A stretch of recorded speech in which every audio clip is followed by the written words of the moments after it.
one word from God can change your life. You're listening to Daily Prophetic. Sometimes words linger in our heart. Harsh words, false labels, accusations and quiet lies that try to cling to you, that sting, that wound. Words spoken by others, some words whispered by the enemy. Sometimes they become so familiar that they begin to feel true. The Lord says, "Come near to me in this time. Draw close. Let me wash you from the lies of the enemy. Let me wash them away from you.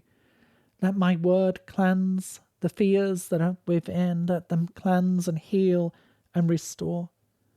My truth is washing over you to restore you and to make you whole.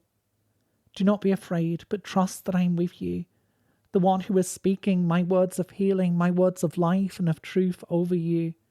For I am the one who cleanses you, the one who renews you. I am renewing your mind with my word. I am cleansing you from the inside out." To receive a personal word, click on the link in the top left of the screen or visit requestword.com.